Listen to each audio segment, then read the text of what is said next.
Hey guys! Welcome back to Let's Play Xenogears! Last time, we defeated Shakan at long last, and the throne should now technically be Bart's, shouldn't it? As long as he can prove his heritage, which, with his eyes, he pretty much can. Anyway, why would you ask something like that? Fate stuck with you through far more trying times. What exactly do you have planned there, Mr. Bart? Have to do what you were asked. Who asked you to do anything? I guess that tool guy did want to hear him proclaim that, he was Prince way back in last episode or the one before, whenever it was. So he's finally come forward as himself.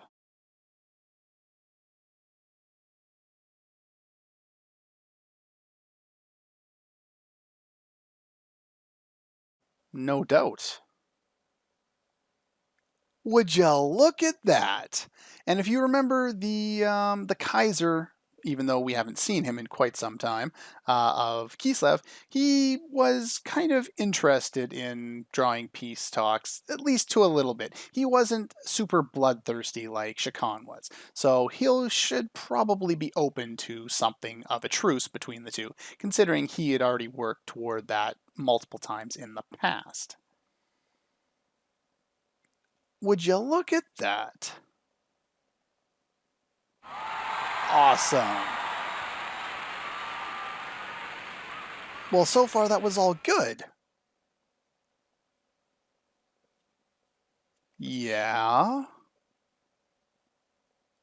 What do you declare now? Who are you going to war with? I'm getting reminiscences of Rome here. Except for, in that case, it was a republic and became a monarchy. Anyway, yeah, that's a bit of a shocker there. So that's why you were saying all that stuff. It's funny when they do stuff like that. What an Ave instead of what in the world are you doing? Oh, that's cool.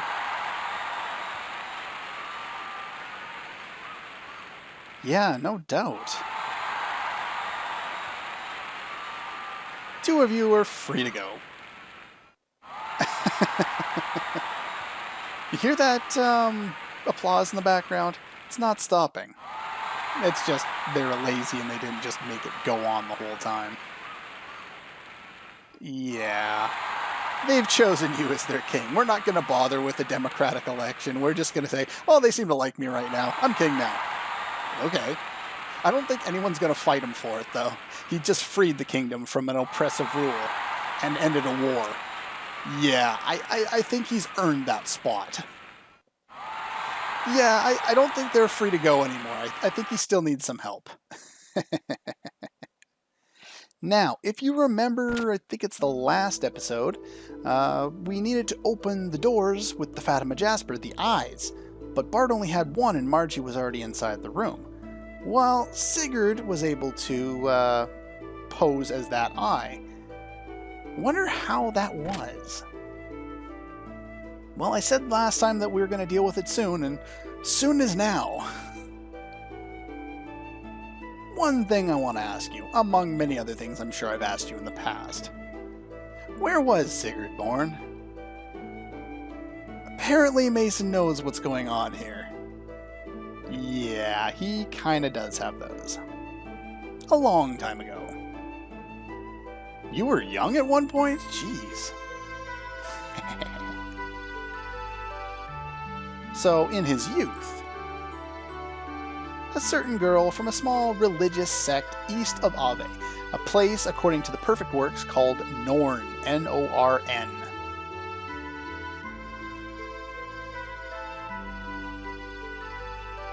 Uh-huh. And then we skip over all the details, but she disappeared. Later, there were rumors of her having a child. Oh. So she just up and left after getting pregnant. That's kind of odd. Sig is from those eastern deserts. In fact, he is from Norn. Now, according to what I read, it was at... No. that actually makes sense. Okay, according to what I read, at 13, Sigurd was kidnapped by Solaris, and then all that brainwashing happened, and then he escaped and returned to help Bart ascend to the throne and, teach him all this stuff. However, at this point, when he was 10, he was assigned as a squire to the king. I'm sure that would have been a very complicated position to be in. Now, we have one more person to talk to here about this situation, and we all know who that's going to be.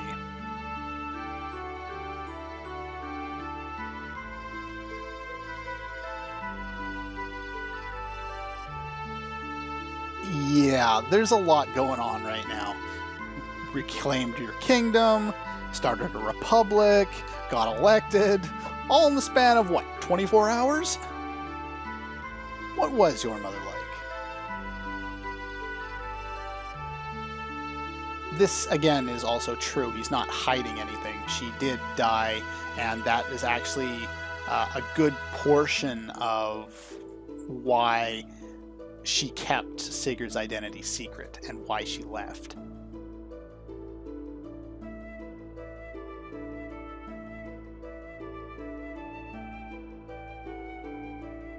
It was very kind.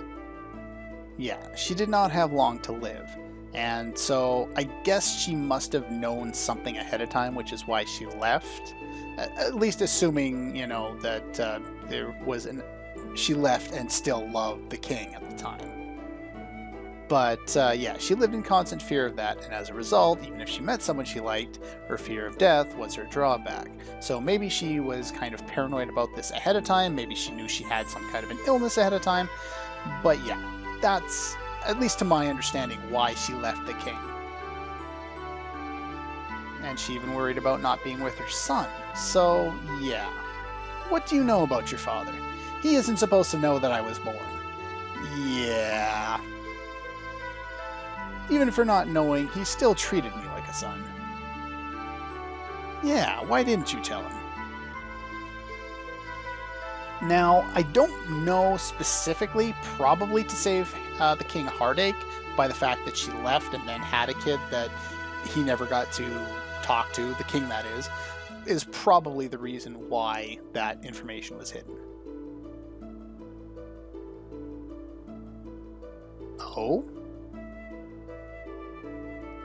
There you go. So regardless of whether he told them or not, there's probably good reason why he was treated like a son by the king. The king knew. And there's probably a good reason for that. Apparently, I can't remember off the top of my head, but the sprite or the portrait for Roni Fatima, the ancestor of long in the past of Bart, apparently he looks a lot more like Sigurd than he does like Bart. But yeah. You and your brother both own the kingdom, but you must share it with the people. So yeah, he knew. Didn't know what he meant. That's all I wanted to say. Now, there is some other information about that. Now, I don't think ever really mentioned this, but Sigurd is in fact the only other character with special mental powers. If you remember, I mentioned before that who was it? Midori, Satan's daughter, was telepathic. She could read minds. Well, Sigurd is empathic, if you remember Star Trek, very much like Deanna Troi.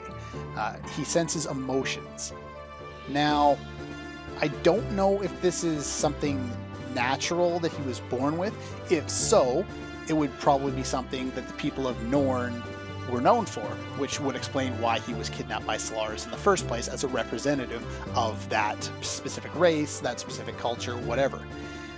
And that being said, he was kidnapped, he was brainwashed, he went through the whole military system. Apparently when he was in the military, according to Perfect Works anyway, he was kind of a bad boy, but also an honor student, so he was kind of that dichotomy. And eventually, once the mind control stuff that Solaris implemented started to wear off, he eventually returned and left Solaris, as we heard him and Satan mentioned when we were in Nisan the first time.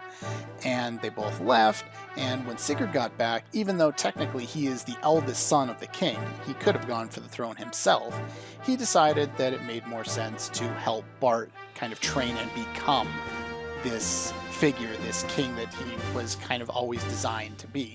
He was always groomed for that position before Shikhan got involved.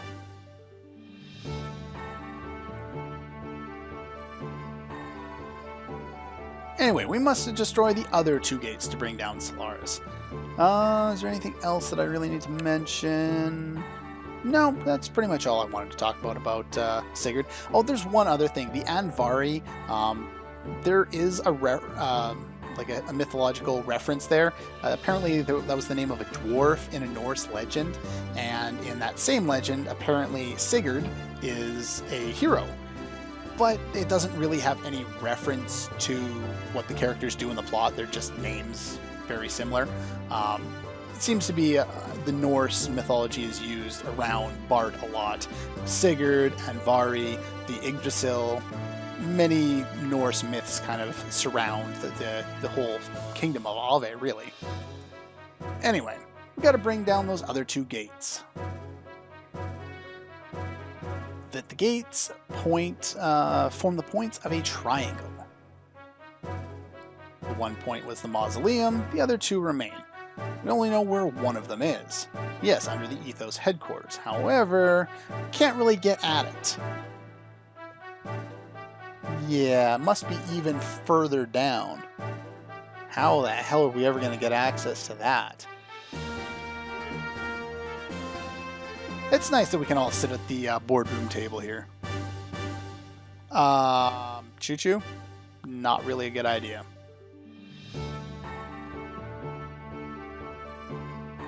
Probably going to take too long. Yeah, we don't have that long. Not really.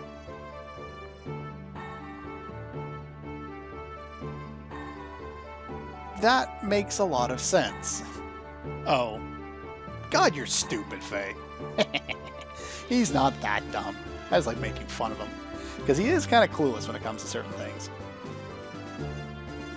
What do we have that's more powerful than that?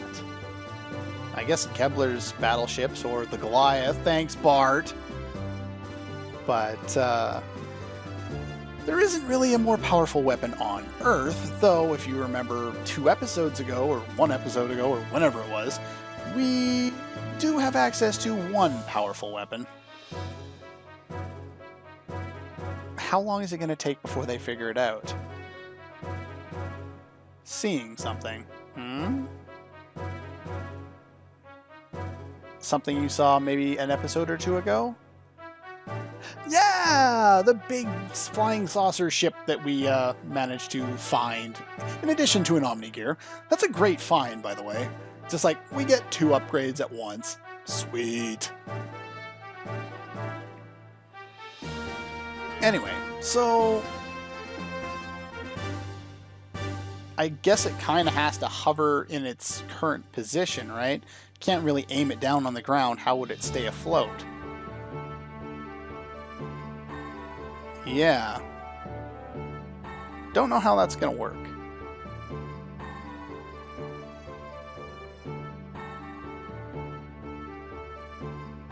Well, hey, there you go. Put it on top of there, and maybe we could kind of tip it up or something like that. Yeah, that's true.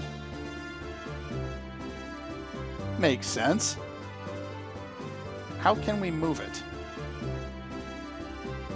Apparently it can fly, but it's hard to move.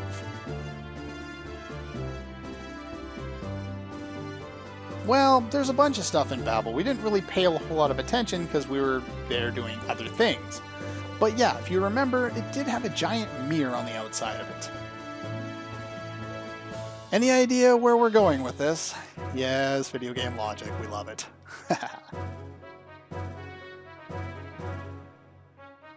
Let's go check it out. Alrighty then. A giant mirror, a giant cannon, both from the same ruins. Yeah, we know where you're going with this, Satan. Good thing this cannon doesn't shoot cannonballs. It shoots a beam and a mirror. In fact, he already said that this was the case. They're from the same ruins, which implies that they're from the same civilization, but I guess now he's made that connection too. And they're definitely more advanced than anything we have to work with. Yeah, that seems about right. What's it all mean? They knew about the gun. And... there you go. We're going to reflect the big-ass cannon. Yep, that's the plan. Oh well. It's always funny when they implement these kind of plans in games or anime or movies. It's just like, no. Just no. Don't do that. Do something else, please. But then they don't. So, yeah, we can make do with it. At least it gives us another reason to go back to Babel and do more jumping.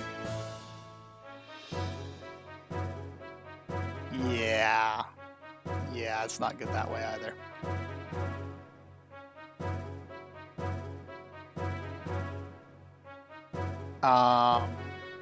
No, not too bright there, Rico. Yeah, they're a combination to make a single weapon, since they made such a powerful ship with a powerful weapon on it, but they couldn't change its angle. So, depending on where the gun is, you just move the mirror to hit whatever location on the surface that you want. So, yeah. That's the idea, anyway.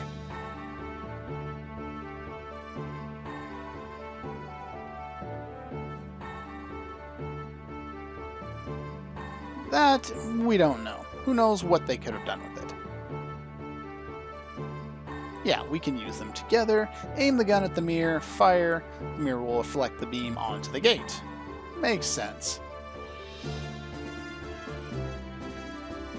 Minor adjustments, my ass.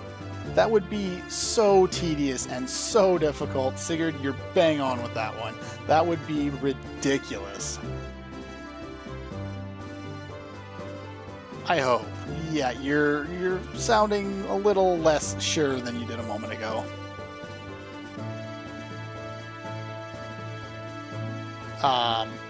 Yeah. It would be most difficult. I don't know why they call it the gun crew. It's technically, it should be the mirror crew, but anyway, basically at this point we have to split the party up. Must be a precise hit. Need to divide into two teams. One will fire the gun, which should be the gun team, and the other will adjust the angle of the mirror.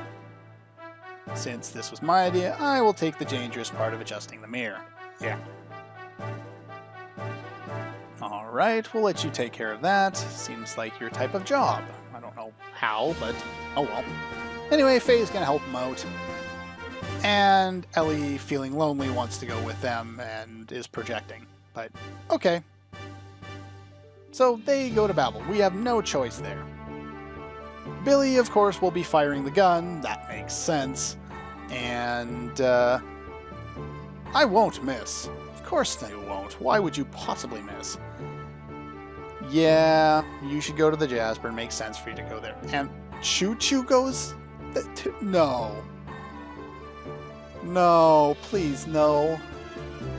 I don't want Chu-Chu in my party, ever. In fact, I will probably never use Chu-Chu in the entire game, because I can't learn death blows. I don't... She's weaker than all hell, and there's just no reason to use her. Unless you decide to grind her up at the end of the game. And there really is no purpose behind that. I will get into that whole deal much, much later.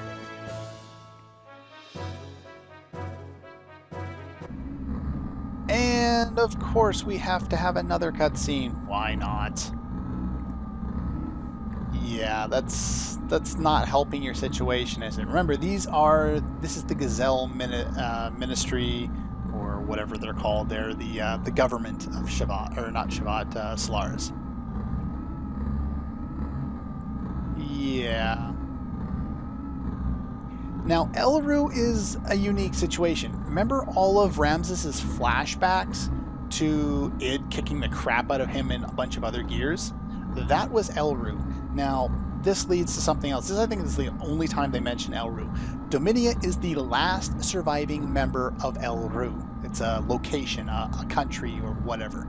She's the only one left, which kind of shows why she's so motivated to help out Ramses, though the others show these different levels of commitment to him as well, but Dominia more so than anyone else. So yeah, he was there and he failed at that point. He's failed all these other points, you know, due to fighting us or fighting Id or fighting somebody who's stronger than him. He's useless. A failure. Trash. Why is that in quotation marks? Yeah, why did that one get on his, you know, on his mind more than the others? Well, that will be adjusted later and dealt with later. Yeah, see, that's the one that really kind of hurt him more than the other ones. It's like the other one's like, ah, whatever, these guys are idiots. But yeah, he's still a little hurt from the last battle. And if you want to remember how far back that was when we were at the Tower of Babel last time. Yeah, it's been some time. He hasn't been able to do much since.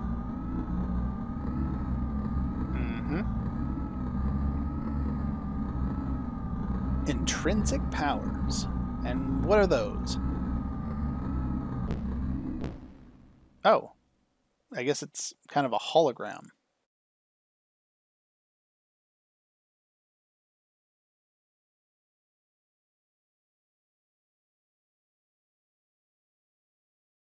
Yeah, you probably need a little bit more time to rest.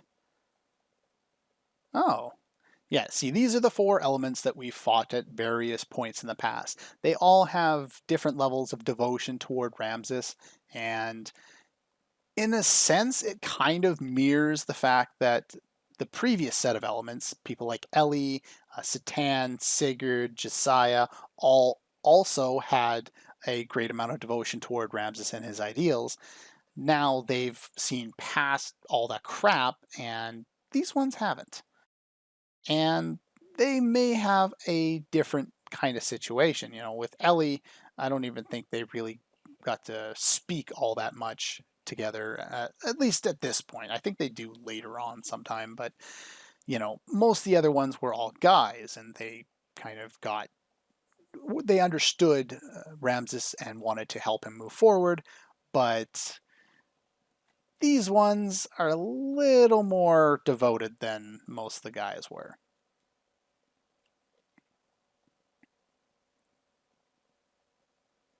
Yeah, they very much share his ideals. And they'll do pretty much anything for Ramses. And way too much silence. Where's my music? There we go! Anyway, now we want to actually head toward the Tower of Babel. But first, we need to change our gear setups and equip all the appropriate people with the appropriate stuff. I think there's also an upgrade. Actually, no, we don't have an upgrade yet. There will be an upgrade at the Thames after the next segment, but there's actually no reason to make that upgrade, and I will go over why later. But suffice to say, once we get that, there is nothing special. I think we can still change our characters in here, can't we? Yeah, there she is. Anyway, so I will be changing my characters, re-equipping everyone, and setting up my gears for the upcoming battle. But you do want to make sure you save before approaching the Tower of Babel, because if you don't, you can't get out of there and you don't get a chance to set up your characters at all. So make sure you're set up before entering Babel. Anyway, that's all for this one, and I'll see you guys next time.